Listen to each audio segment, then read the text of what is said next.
નમસ્કાર મિત્રો, શું તમે ક્યારેય વિચાર્યું છે કે રાત્રિના 12 વાગ્યા પછીનો સમય માત્ર ઘડિયાળના કાંટા બદલાવવાનો સંકેત નથી, પરંતુ તે બ્રહ્માંડની ઊર્જાના સૌથી રહસ્યમય અને શક્તિશાળી પરિવર્તનનો કાળ છે.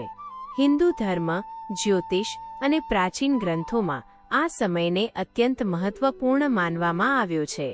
એક તરફ આ સમયને બ્રહ્મ મુહૂર્ત પહેલાનો સંધિકાળ ગણવામાં આવે છે, જ્યાં સકારાત્મકતાનો ઉદય થવાનો હોય છે. બીજી તરફ આ તે જ સમય છે જ્યારે નકારાત્મક શક્તિઓ અને અજાણી ઉર્જાઓ સક્રિય થાય છે.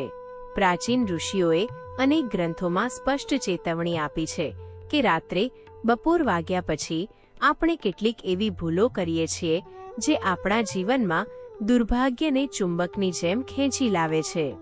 જો તમે તમારા જીવનમાં આવેલી અચાનક મુશ્કેલીઓથી પરેશાન છો, તો શક્ય છે કે તમે આ 5 ભૂલોમાંથી કોઈ એક ભૂલ વારંવાર કરી રહ્યા હોવ.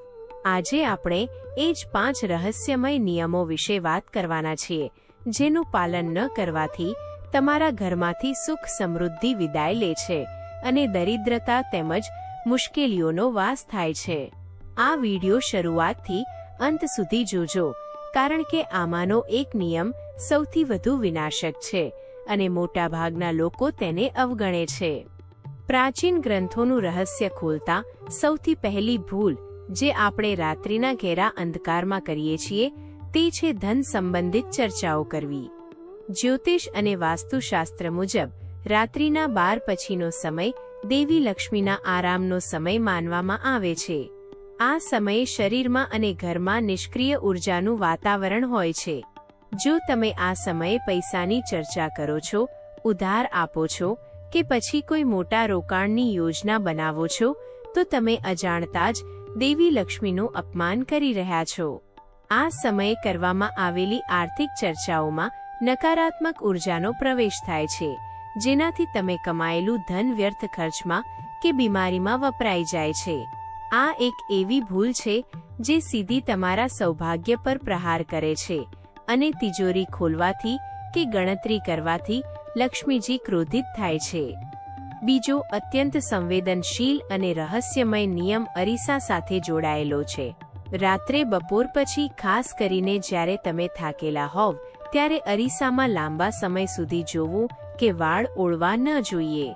અરીસો એ માત્ર તમારો પડછાયો નથી, પરંતુ તે એક પોર્ટલ છે જે આ દુનિયા અને બીજી દુનિયાની ઉર્જાને જોડે છે. 12 વાગ્યા પછીની રાત્રે જ્યારે તમારું મન અને શરીર થાકેલું હોય છે, ત્યારે તમારી આસપાસનું સુરક્ષા કવચ નબળું પડે છે. માનવામાં આવે છે કે આ સમયે નકારાત્મક શક્તિઓ સક્રિય હોય છે અને જ્યારે તમે અંધારામાં કે ઝાંખા પ્રકાશમાં અરીસામાં જુઓ છો, ત્યારે અજાણ્યા પડછાયાઓ તમારા મન પર નકારાત્મક અસર કરે છે. જો તમે આ ભૂલ કરો છો, તો નકારાત્મક ઉર્જા તમારા ઘરમાં પ્રવેશવાનો માર્ગ શોધી લે છે, જે પરિવારના સભ્યોમાં અનિદ્રા, ડર અને અકારણ ઝઘડા પેદા કરે છે. આગળ વાત કરીએ તો ઘરની પવિત્રતાનો નિયમ પણ એટલો જ મહત્વપૂર્ણ છે. રાત્રિના 12 વાગ્યા પછી રસોડામાં કે સિંકમાં ગંદા વાસણો રાખવા નહીં અને કચરા પોતાનું કામ શરૂ કરવું નહીં. રસોડું એ દેવી અન્નપૂર્ણા અને દેવી લક્ષ્મીનું સ્થાન છે.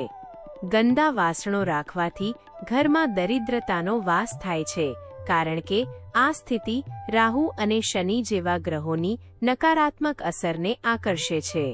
જે ઘરમાં રાત્રિના સમયે ગંદકી હોય, ત્યાં સુખ સમૃદ્ધિનો વાસ ક્યારેય થતો નથી. આ ઉપરાંત રાત્રે ઘરની સફાઈ કરવી કે કચરો બહાર ફેંકવો પણ અશુભ માનવામાં આવે છે, કારણ કે આ સમયે તમે અજાણતા જ તમારા ઘરની સકારાત્મક ઉર્જા અને લક્ષ્મીને કચરા સાથે બહાર ફેંકી દો છો. વ્યક્તિગત શુદ્ધિ અને ઉર્જા સંરક્ષણની વાત કરીએ તો ચોથો નિયમ છે રાત્રે બપોર પછી નખ કાપવા કે વાળ ઓળવા નહીં. આપણા શરીરના નખ અને વાળમાં પણ એક વિશેષ ઉર્જા હોય છે અને જ્યોતિષમાં આ ભાગોનો ઉપયોગ ઉર્જાને આકર્ષિત કરવા કે દૂર કરવા માટે થાય છે. રાત્રિના 12 પછીનું વાતાવરણ ઘણીવાર તામસિક ઉર્જાથી ભરેલું હોય છે. આ સમયે નખ કાપવાથી, બીજી તરફ ઓળવાથી બિલાડી સાથે તમારા શરીરના ઉર્જા ચક્રને વિચલિત કરો છો. તે માનસિક તણાવ, અચાનક બીમારીઓ અને નાણાકીય નુકસાનનું કારણ બને છે. પૌરાણિક કથાઓ મુજબ રાક્ષસો કે નકારાત્મક શક્તિઓ આવી વસ્તુઓનો ઉપયોગ ખરાબ પ્રયોગો માટે કરી શકે છે.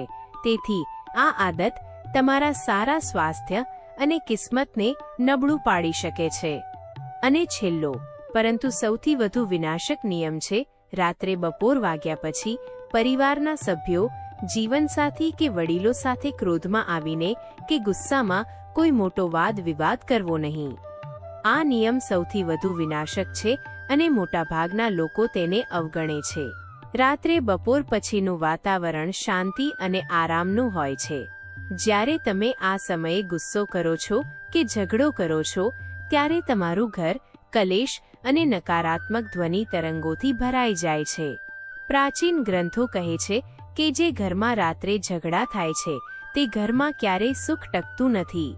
લક્ષ્મીજી ક્રોધિત થાય છે અને ત્યાંથી તરત જ વિદાય લે છે. સૌથી ખરાબ વાત એ છે કે આ સમયે નકારાત્મકતા ચરમસીમા પર હોય છે અને તમારા મોંમાંથી નીકળેલા ક્રોધના શબ્દો તમારા પરિવારના સભ્યોના ભાગ્યને કાયમી ધોરણે નુકસાન પહોંચાડી શકે છે. તો દર્શકો, આ 5 વસ્તુઓ મની ચર્ચા, અરીસામાં જોવું, ગંદા વાસણો રાખવા, નખ કાપવા અને ખાસ કરીને ક્રોધ તેમજ ઝઘડા આપણા જીવનમાં દુર્ભાગ્યના દ્વાર ખોલી શકે છે. આ નિયમો માત્ર આદેશ નથી પરંતુ પ્રાચીન ઋષિઓ દ્વારા આપવામાં આવેલું એક ઉર્જા સંરક્ષણનું વિજ્ઞાન છે. તેમણે સમજાવ્યું છે કે રાત્રિનો સમય આત્મનિરીક્ષણ, આરામ અને આવતીકાલની સકારાત્મકતા માટે તૈયારી કરવાનો છે. જો તમે આ સમયગાળામાં નકારાત્મક પ્રવૃત્તિઓ કરો છો તો બ્રહ્માંડ તમને તે જ ઉર્જા પાછી આપે છે. સૌભાગ્ય કે દુર્ભાગ્ય બંને આપણા કર્મો અને આપણી આદતો પર નિર્ભર કરે છે. આ નિયમોનું પાલન કરીને તમે માત્ર નકારાત્મક ઉર્જાથી દૂર જ નહીં રહો પરંતુ તમારા ઘરમાં શાંતિ, સમૃદ્ધિ અને સકારાત્મક ઉર્જાનો કાયમી વાસ કરાવી શકશો. મને વિશ્વાસ છે કે આ વિડીયોએ તમારા મગજમાં રહેલા ઘણા રહસ્યો ખોલ્યા હશે. હવે સમય છે નિર્ણય લેવાનો. તમે આ 5 નિયમોમાંથી કઈ એક આદતને તરત જ બદલવાનો સંકલ્પ લો છો? કોમેન્ટ બોક્સમાં જઈને તરત જ લખો, મેં સંકલ્પ લીધો છે, અને તમે કયો નિયમ બદલશો તે પણ જણાવો. તમારો સંકલ્પ જ તમને દુર્ભાગ્યથી દૂર રાખશે. જો તમને આ રહસ્યમય જાણકારી ગમી હોય તો અત્યારે જ આ ચેનલને સબસ્ક્રાઇબ કરો અને વિડીયોને એક લાઇક આપો. આપનું જીવન સુખ અને સૌભાગ્યથી ભરેલું રહે એવી શુભકામનાઓ.